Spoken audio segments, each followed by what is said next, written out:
G'day guys and gal! You know, it might surprise you, but on the grand scheme of things, Warhammer is not a particularly large hobby or franchise. Games Workshop make a couple $100 million a year, which is pretty solid, but it's easy to forget that when compared to other franchises like Star Wars or Halo, it's as significant as the shit stain on your undies. That's not to say Warhammer is bad. In my opinion, Warhammer is way cooler. Wait, cool is probably the wrong word.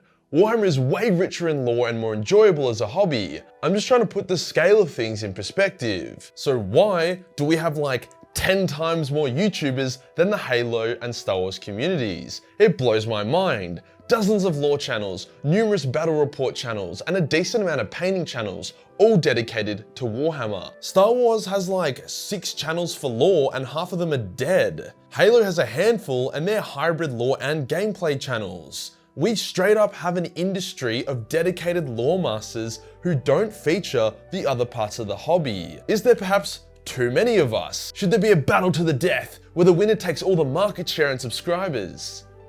Maybe. But the biggest question of all is there room for more? Is there a chance that you, my dear viewer, could make it in the big leagues and be a pillar of the Warhammer YouTube community?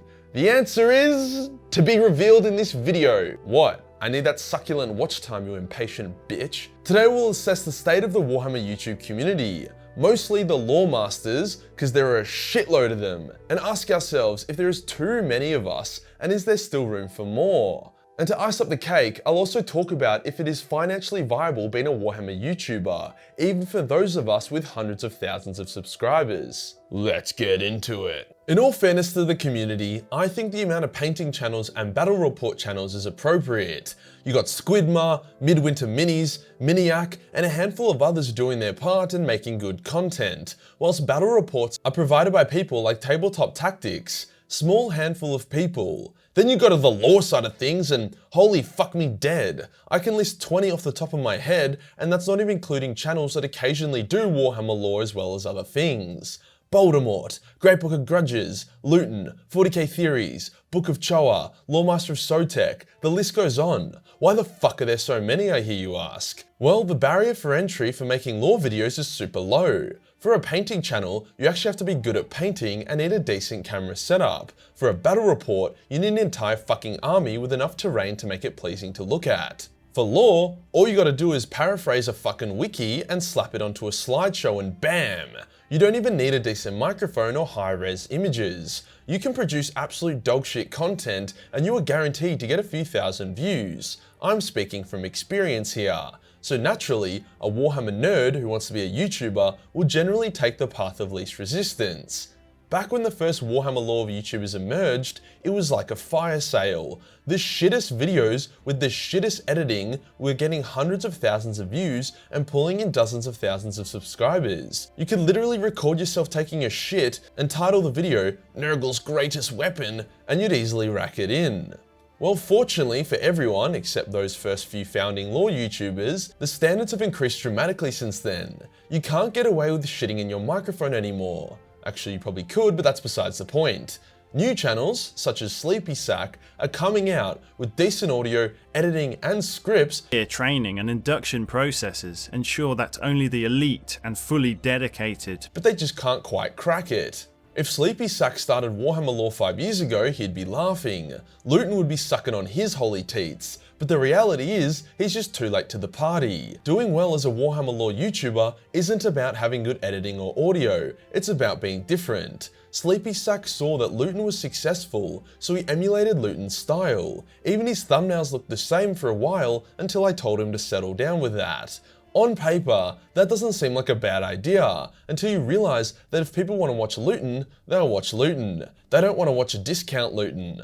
I think a big part of my success stems from the fact that I was by far the biggest fuckwit around. Whilst everyone had their monocles on and were slowly caressing their cocks while narrating Warhammer lore, I was mad dog tugging that shit, blowing my load way harder and faster than everyone else, and I think people found that refreshing. The editing and audio came later, and while that helps, I will never attribute where I am today with having an expensive microphone or camera. So how big does your channel need to be to actually make a living off it? Well, just like most things in life, it's not how big it is, it's how you use it. People look at a sub count and think that's all there is to it. One Mind Syndicate must be making more money than Adeptus Ridiculous because they have significantly higher sub count. But that's not true at all. Due to One Mind Syndicate's status as a dead channel, their views and watch time are really low. Like, I would say they're making around $1,000 or slightly more per month in ad revenue. This combined with a Patreon of about $250 means that their entire channel is making around 1.2 to 1.5 grand a month. Divide that by 2, because there's 2 of them, and that's really not much money. Like, that's like below minimum wage, at least where I'm from. Adeptus Ridiculous, on the other hand, will be clearing about 6 to 8k a month in ad revenue with a huge Patreon. I honestly didn't think that another Warhammer YouTuber would ever overtake my Patreon, because hentai's fucking sick, but they've done it, so congrats to them. I still have the most patrons though, haha. Gotta take what wins I can get. So these guys are taking home around 20k or more a month. So you see my point. Sub count doesn't really mean shit. Out of all the Warhammer lore content creators, I would say only me, Luton, Adeptus Ridiculous, and Arch are making a decent living, whilst other channels like 40k Theories, Voldemort, and Book of Choa would be scraping by minimum wage. Like, they'd probably genuinely make more money flipping burgers. Now, I don't mean to expose everyone's income here. All the info I'm giving can be easily found online on public pages that the creators themselves have posted. So yeah, even if you somehow claw to the top of the bracket, you probably aren't making much money. I'm pretty sure 90% of the lore channels have another job to supplement their income. That's what I had to do all the way until we hit 50k subs. So if you've gotten this far into the video and you still want to become a Warhammer lore YouTuber, then good shit, you just might have the perseverance to pull it off. So now we will talk about if in this day and age, there is even room for more creators. I'll use 3 case studies. Case study 1, Sleepy Sack, who we mentioned earlier. Now, Sleepy had been making content for over a year now, but he's not super new. But if anything, that just shows how fucking hard it is to crack the code. Sleepy was smart. He came in with good, although a bit unoriginal, thumbnails, good audio, and good editing. He also reached out to me, and I thought I'd help a brother out, so we made a video together, which got him a few extra thousand subs and exposed him to hundreds of thousands of people. You couldn't ask for a better start, but it just hasn't worked out for him. That comes back to my point of don't be better, be different. Sleepy Sack was just too samesies as the rest of the creators. His content was too safe, and we already have a Luton. Another channel called Only War is in the same boat. They've come at it hard, and they tick the boxes. Although to the Emperor's children, the bull-headed, multi-limbed statues with their piercings and bared breasts were not recognizable as being in dedication to Slanesh. But we already have a Voldemort, so after 8 months, he's still stuck in this awkward stagnation phase. Emulating successful content creators will not give you the success you are searching for. Case study 2, Adeptus Ridiculous. These guys hit the ground running, and within 7 months have nearly clocked 100,000 subs with consistently high views and really high income. If they can do it, surely anyone can. Well, no. See, Adeptus Ridiculous was created by Bricky and DK Diamantes, I think that's how you say it, both of whom are successful YouTubers in their own right, more so Bricky, who had already uploaded 2 widely viewed Warhammer 40k videos. As such, they could bring over a large portion of their audience to their new channel, and they could also apply all the knowledge they had as YouTubers to do it. Like, once you've made it on YouTube, like genuinely made it, it's really easy to restart another channel on a different topic and then do well there. So they already had the audience, and they were smart enough to produce a new, entertaining, and original format for lore presentation. Warhammer podcasts already existed, but by making a podcast about a single topic, these dudes were able to make their content a lot more focused and higher quality. On top of this, they commission their own thumbnail art in a really fun, silly style, and even occasionally get short animations put out. They literally did everything perfectly and were already known. So yeah, unless you have 750,000 subscribers to begin with, their success will be really hard to copy.